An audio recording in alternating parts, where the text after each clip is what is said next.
Morning, guys. Next chapter, things that smell. For a long time, Colin was just this short kid who seemed to end up in my class every year.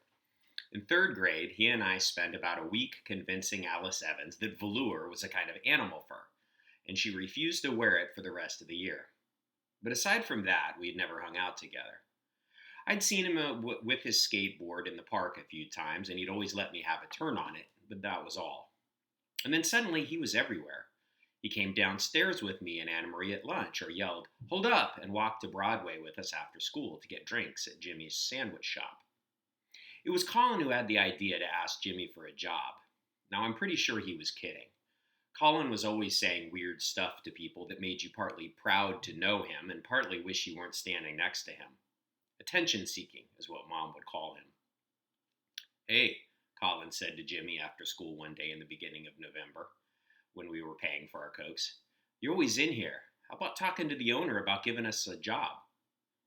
"I'm the owner," Jimmy said. "And who's us?" It was me, Anna Marie, and Colin standing there. "Us," Colin said. "We could work after school." Jimmy grabbed a pickle chunk out of the setup tray, which I didn't know the name of yet, and tossed it into his mouth. "I don't need help that late. What about when I open up?" "Well, we have lunch at 10:45, Colin said. A stupidly early lunch. At our school, the older you get, the stupider your lunch period. Jimmy nodded. "That works." Now, I didn't think Jimmy was serious, but Colin said we should show up at lunchtime the next day just in case. And it turned out he was serious. The three of us worked during lunch for the rest of that week. We washed a lot of greasy plastic trays, weighed piles of sliced meat, which is as gross as it sounds, stacked up sodas in a refrigerated case, cut tomatoes, and did whatever else Jimmy said to do. Now, I guess it's obvious that Jimmy was kind of weird, because no normal person would have gotten 40-minute a day job, given 40-minute a day jobs to three sixth graders.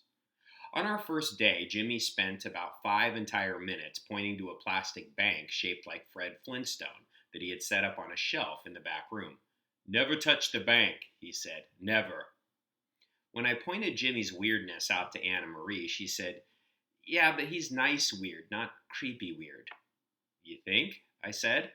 "What about that creepy cartoon bank?" She shrugged. My dad collects stuff like that too. Lots of people do." It turned out that Jimmy didn't intend to pay us in money. Instead, he let us each pick a soda from the refrigerator and to make a sandwich from the stuff in the setup tray on the counter. The setup tray was just lettuce, tomato, onions, American cheese, Swiss cheese, and pickles. And the other food, like sliced turkey, ham, roast beef, and salami, a big tub of tuna salad, and meatballs in a plug in pot, that was officially off limits. Now, every day we took our cheese sandwiches back to school and ate them at our desks during silent reading. I sat next to Alice Evans, who never complained about anything, and Anna Marie sat next to Jay Stringer, who was oblivious to the world when he was reading, but Colin sat next to Julia. "Mr. Tompkin," Julia said on the Friday of our first week at Jimmy's, "Colin is eating his lunch at this desk again, and I despise the smell of pickles." Mr. Tompkin looked up over the top of his book, adjusted his toothpick, and said, "Well, try breathing through your mouth." Things you don't forget. Our apartment door was unlocked when I got home from school that Friday, which was strange. More than strange, actually, because it had never happened before. But I figured Mom had probably just forgotten to lock it when she left for work that morning. It sounds stupid now that I say it, but that's what I thought. Once I was inside, I had this sudden fear that I wasn't alone in the apartment. I dropped my knapsack in the hall and ran down to Sal's. He came to the door, but opened it just enough to squeeze his body into the crack. "My door was unlocked," I said. "Doesn't that seem weird?" "Yeah," he said. "Maybe you forgot to lock it?" He stayed there wedged in the doorway, definitely not inviting me in. "Well, yeah, probably." I could hear the TV on behind him, blaring a commercial. "Okay." He stared up at the ceiling behind me. I felt like an idiot. "Okay. See you later." I went back upstairs and made myself a bowl of Cheerios with an inch of sugar on top, and then turned on the TV. Mom walked in around 6. "You forgot to lock the door this morning," I said. "What? No, I didn't." Well, it wasn't locked when I got home today. It wasn't? She started walking around room to room, opening drawers and closet doors, and I followed her. It can't be, she said. I would never forget to lock the door. But nothing seemed out of place. She got to the kitchen and stopped. Well, I guess I don't specifically remember locking it, but I do know that I would never not lock it. She filled the spaghetti pot with water, and we talked about other stuff while she set the table, and I peeled some carrots. But every once in a while, she would interrupt herself and say, How did I forget to lock the door? We were halfway through dinner when she suddenly stood up and walked out of the apartment. Mom? I found her standing in the stairwell, peering into the nozzle of the fire hose. I knew it, she said. I would never forget to lock the door, never. The key was gone. We searched every room all over again, but could not find a single thing missing. This makes no sense, Mom said, standing over her jewelry box and staring down at the gold bracelets that had belonged to her mother. Why would you steal the key, unlock the door, and not take anything? That was Friday afternoon. I found your first note Monday morning. The first note. Your first note was written in tiny words on a little square of stiff paper that felt like it had once gotten wet. I was packing my knapsack for school when I noticed it sticking out of my library book, which was about a village of squirrels, or maybe it was mice. I had not bothered to read it. M. This is hard, harder than I expected, even with your help. But I have been practicing and my preparations go well. I am coming to save your friend's life and my own. I ask 2 favors. First, you must write me a letter. Second, please remember to mention the location of your house key. The trip is a difficult one. I will not be myself when I reach you. I was freaked out. Mom was freaked out. She took the morning off and even had the locks changed, even though she said that M could be anyone, and that this had nothing to do with our missing key, and that the note could have been stuck in that book by anyone years ago, probably, and we'd never know why. Isn't it weird, though? I said. Our key was just stolen Friday, and now on Monday we find a note asking where our key is? It is weird, Mom said, and she put her hands on her hips. But if you think about it, one thing really can't have anything to do with the other. Someone with the key wouldn't have to ask where the key is. That makes no sense. And she was right, of course. It was backward, but somewhere in my head, a tiny bell started ringing. I didn't even notice it at first. Things on a slant. Our second week, Jimmy said we could start serving customers. But first you have to learn the V-cut, he told us. Very important. Except he said, very important, and stretched his eyelid. Okay. Little bit of a sort of, this is set in the 1970s, and so there's sort of like a what we would call kind of racist reference here. This is written modern time, but this is kind of, unfortunately, how some people were back in the day. This book's set about 50 years ago. So he's kind of pretending to be Chinese, and we know now that that's not a cool thing to do. I had never seen a grown-up do that before. If Mom had been there, she would have whacked him on the head with a plastic tray. The V what?